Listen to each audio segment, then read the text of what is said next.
GSTR1, त्याच्यानंतर असतो GSTR2 आणि त्याच्यानंतर असतो GSTR3B.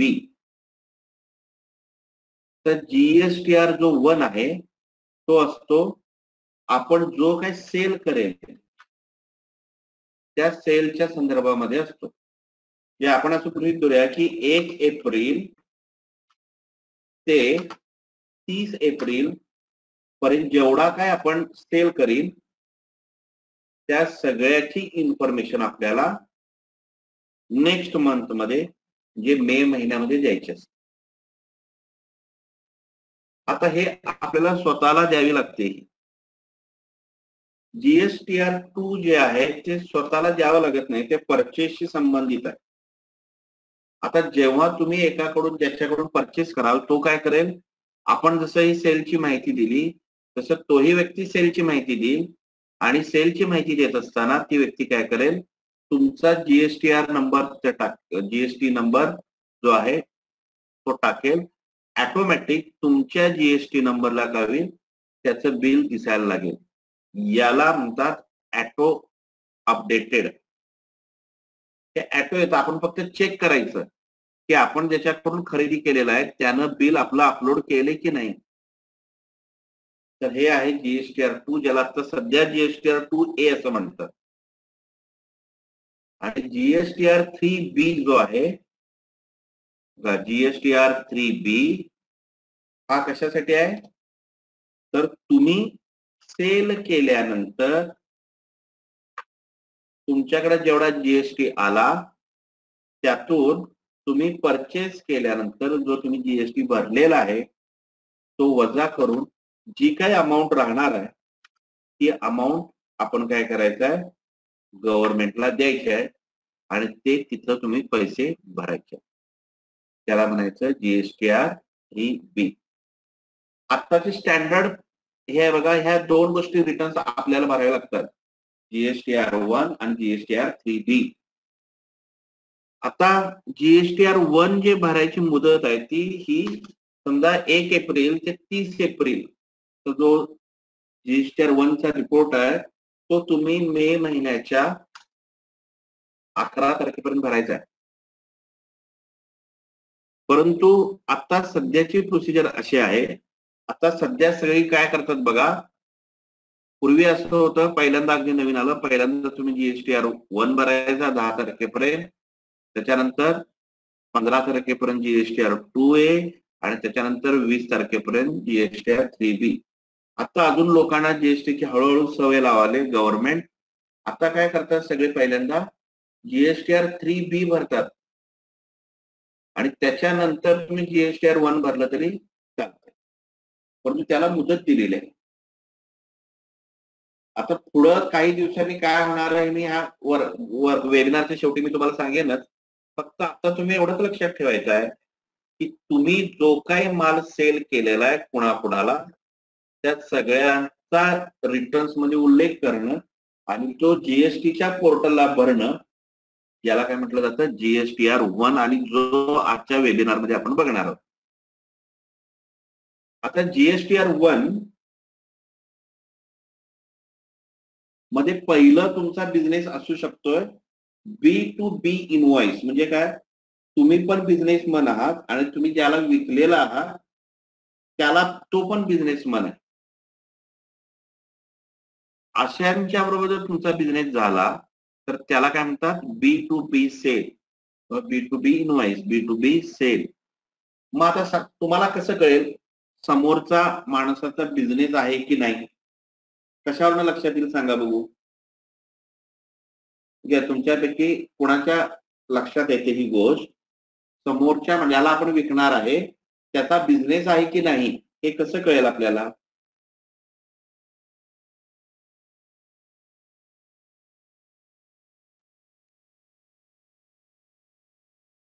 सांगा बघू कसं कळेल.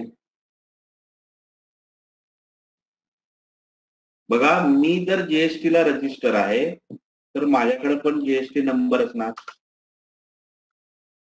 आणि ज्याला मी विकणार आहे त्याच्याकडे पण जीएसटी नंबर असणार. आता जसं इथं उत्तर दिलं बघा, शुभमनी दिलं, कोमलनी दिलं, अंजलींनी दिलं, तर समोरच्या माणसाकडे जीएसटी असणार. याचा अर्थ काय आहे, त्याला जो मी माल विकणार आहे त्यावेळी तो मला जीएसटी देणार आहे, टॅक्स देणार आहे, तो त्याला गव्हर्नमेंट कडनं परत मिळणार आहे नंतर. त्यामुळे तो करेक्ट जीएसटी नंबर आपल्याला देणारच. त्यामुळे बिझनेस टू बिझनेस याचा अर्थ किंवा त्याला अजून एक शब्द आहे, registered to registered. Registered person to registered person याला म्हणायचं B2B इनवॉइस. इथं आपण त्याची डेफिनेशन पण बघू शकतो बघा काय लिहिलंय. B2B means business to business transaction. In B2B transaction, the customer is also a registered person and is eligible to take ITC. ITC म्हणजे input tax credit. Input tax credit. For B2B supplies invoice-wise details of both intrastate म्हणजे राज्यातल्या राज्यात, महाराष्ट्रातल्या महाराष्ट्रातच आपण sale केला असेल किंवा इंटरस्टेट राज्याच्या बाहेर, तर त्या दोन्हीचाही उल्लेख जीएसटीआर 1 मध्ये होणार. त्या दोन्हीलाही काय म्हणणार आपण, B2B इनवॉइस. त्याच्यानंतर आहे बघा B2C स्मॉल इनवॉइस किंवा B2C स्मॉल सेल. सी म्हणजे कस्टमर किंवा जो जीएसटीला रजिस्टर नाहीये तो.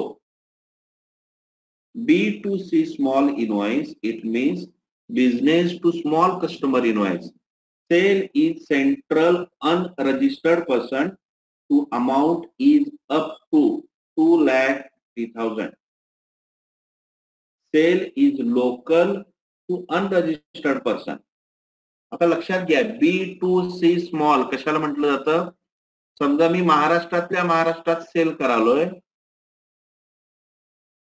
आणि ज्याला मी सेल करालोय तो काय आहे, रजिस्टर नाही आहे. अशा बरोबर जेव्हा मी सेल करेन महाराष्ट्रातल्या महाराष्ट्रात, तेव्हा त्याची अमाऊंट कितीही असली तरी सुद्धा ते B2C स्मॉल मध्ये दिसणार आपल्याला किंवा त्याला म्हटलं जाणार.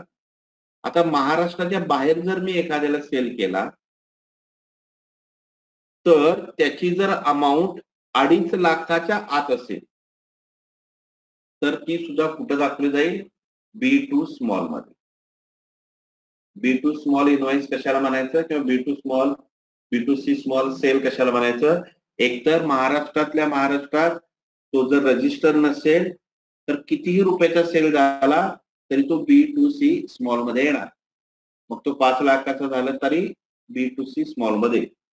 आणि त्याचबरोबर मी राज्याच्या बाहेर सेल केला असेल, परंतु इथं एक अट आहे, राज्याच्या बाहेर सेल करत असताना तो 2.5 लाखाच्या आत असेल तर त्याची किंवा त्याला काय म्हटलं जाईल, B2C स्मॉल. कळालं. आता पुढे जाऊ आपण. अजून एक तिसरा जो प्रकार आहे तो आहे B2C लार्ज. आता जर तो रजिस्टर नाही आहे आणि जर तो बाहेरच्या राज्यातला आहे आणि जर मी त्याला 2.5 लाखापेक्षा जास्तचा माल विकत असेल तर त्याला काय म्हणायचं, B2C लार्ज. आता मला तुम्ही सांगा, मी काही प्रश्न विचारतो. मी कर्नाटक मधल्या एका कस्टमरला माल विकला जो रजिस्टर आहे आणि त्याला मी 2 लाख रुपयाचा माल विकला तर त्याला कोणत्या पद्धतीचा सेल म्हटला जाईल. जो रजिस्टर आहे कर्नाटक मधला आहे आणि 2 लाखापर्यंत मी त्याला सेल केलं तर त्याला कोणत्या पद्धतीचा सेल म्हटला जाईल. बघा, शुभमनी उत्तर दिलं, अंजलीनी उत्तर दिलं, कोमलनी उत्तर दिलं, नेहानी उत्तर दिलं. आदित्यने उत्तर दिलं, प्रवीणने पण उत्तर दिलं. आता लक्षात घ्या, मी समजा रजिस्टर आहे आणि ज्याला मी सेल करणार आहे तो महाराष्ट्र मधला आहे, तो सुद्धा रजिस्टर आहे आणि त्याला मी 6 लाखाचा माल विकलेला आहे. तर त्याला कोणत्या पद्धतीचा सेल म्हटलं जाईल?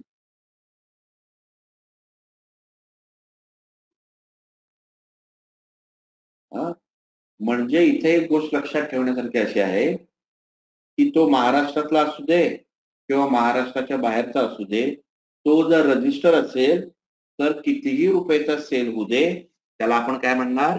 B2B. B2B रजिस्टर असेल तर B2B म्हणणार, त्याला B2C म्हणणारच नाही. रजिस्टर असेल बिझनेस टू बिझनेस, तो रजिस्टर का असणार? तर तो पण बिझनेस करणार आहे ना. बिझनेस करणारा जो व्यक्ती रजिस्टर असेल, तुम्ही आम्ही रजिस्टर असेल का? एखादा समजा आम्हाला ड्रेस घ्यायचा आहे, तर आम्ही सांगणार का ड्रेस घ्या, हा आमचा जीएसटी नंबर आहे. आपण कस्टमर आहे. कितीही रुपयाचा सेल असू दे, जर तो रजिस्टर असेल तर तो B2B. आता मला सांगा, महाराष्ट्राच्या बाहेरचा कस्टमर आहे, त्याला मी 3 लाख रुपयाचा माल विकणार आहे आणि तो रजिस्टर नाही आहे, तर त्याला कुठला सेल म्हणायचं? त्याच्या बाहेर आहे आणि 3 लाखाचा मी त्याला माल विकलेला आहे आणि तो रजिस्टर नाही आहे, तर त्याला आपण काय म्हणणार? शुभमने उत्तर दिलंय, योगेशने पण दिलं, आदित्यने पण दिलं, अंजलीने दिलं, पूजांनी दिलं, कोमलने दिलं. तर बघा त्याला म्हणायचं B2C लार्ज. आता महाराष्ट्राच्या बाहेर समजा आपण गुजरातमध्ये माल विकलेला आहे, त्याला मी 1 लाख रुपयाचा माल विकला, तो रजिस्टर नाहीये, त्याला काय म्हणणार मी? बघा आता परत पुढची एक कंडिशन, मी एकाला माल विकलेला आहे, तो महाराष्ट्र मधला आहे आणि त्याला मी 5 लाख रुपयाचा माल विकलेला आहे आणि तो रजिस्टर नाहीये, तर त्याला कुठला सेल म्हणायचा आपण? बघा महाराष्ट्र मधला आहे आणि तो रजिस्टर नाही आहे, त्याला मी कितीही रुपयाचा जरी सेल केला, त्याला मी 1 रुपयाचा सेल करू दे किंवा त्याला 10 लाख रुपयाचा सेल करू दे, त्याला मी B2C स्मॉलच म्हणणार. लक्षात घ्या, B2C लार्ज आपण कधी म्हणणार आहे? जर तो बाहेरच्या राज्यातला असेल आणि 2.5 लाखाच्या वर असेल तर B2C लार्ज. आणि 2.5 लाखाच्या आतलं जे काही असेल ते सगळं स्मॉल मध्ये. म्हणजे 2.5 लाखाची लिमिट ही बाहेरच्या राज्यातल्या व्यक्तीला सेल केल्यानंतरची आहे. महाराष्ट्रासाठी अशी कुठलीही अट नाही. म्हणजे आतापर्यंत आपण बघितलं B2B, B2C small, B2C large. जेव्हा आपण जीएसटीच्या पोर्टलला जाऊन हा जीएसटी रिटर्न्स आपण भरायला लागतोय, तेव्हा आपल्यासमोर असे वेगवेगळे ऑप्शन येतात आणि आपल्याला काय करावं लागेल? आता जिथं आपण जॉब करणार तिथं आपल्याकडे तर पावत्या येणार सगळ्या, आपण पावती देणार ना कस्टमरला आणि पावती बघून आपल्याला बघावं लागेल. म्हणजे तुम्हाला आता इथं मी दाखवतो, साधारण ती स्क्रीन आपल्याला अशी दिसते. B2B इनवॉइस, B2C लार्ज, त्याच्यानंतर credit debit note, credit debit note unregister, export, amendment, B2B invoice, B2C large, हे सगळं तुम्हाला असे ऑप्शन दिसतात आणि त्या ऑप्शन मध्ये जाऊन तुम्हाला काय करायचं आहे? तुमचा जो बिझनेस आहे पावती बघून तुम्हाला ठरवावं लागेल की हा B2B आहे, B2C स्मॉल आहे, B2C लार्ज आहे. आणि मग त्या ऑप्शनवर इथं क्लिक करून एक विंडो येईल, त्यामध्ये ती माहिती तुम्हाला भरावी लागेल. ती कशी भरायची तेही मी तुम्हाला दाखवणार आहे. आता त्याच्या आधी थोडस बघूया आणखीन कुठले कुठले शब्द येतात. बघा, अमेंडमेंट हा एक शब्द जीएसटी मध्ये कायम येतो. अमेंडमेंट याचा अर्थ दुरुस्ती. अमेंडमेंट म्हणजे दुरुस्ती. समजा मी सेल करत असताना मी B2C लार्ज मध्ये लिहायला पाहिजे ते चुकून B2C स्मॉल मध्ये लिहिलं आणि तो जर मला मी तसंच अपलोड केलं आणि मला नंतर लक्षात आलं की अपलोड करून झाल्यानंतर वगैरे की अरे माझं चुकलंय किंवा 10,000 रुपयाचा सेल होता आणि मी चुकून 1,00,000 लिहिलं किंवा तो बाहेरच्या राज्यातला होता पण चुकून माझ्याकडनं या राज्यातला पडला. अशा पद्धतीने कुठल्याही तुमच्या चुका असतील त्या जर तुम्हाला दुरुस्त करायच्या असतील तर त्याला म्हटलं जातं अमेंडमेंट करणे. अमेंडमेंट म्हणजे दुरुस्ती.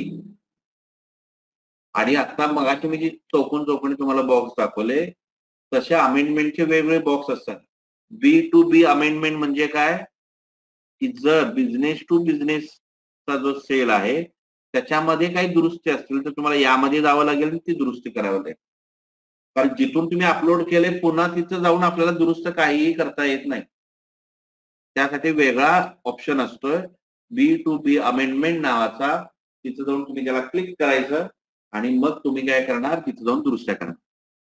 समजा B2C लार्ज म्हणजे काय जो 2.5 लाखाच्या वर आहे आणि बाहेरच्या राज्यामध्ये अनरजिस्टर्ड पर्सनला जो सेल झालेला आहे त्याची एंट्री करत असताना जर काही चुका झाल्या असतील तर मी काय करणार या ऑप्शन मध्ये जाऊन ते बदल करणार. क्रेडिट नोट डेबिट नोट म्हणजे सेल्स रिटर्न.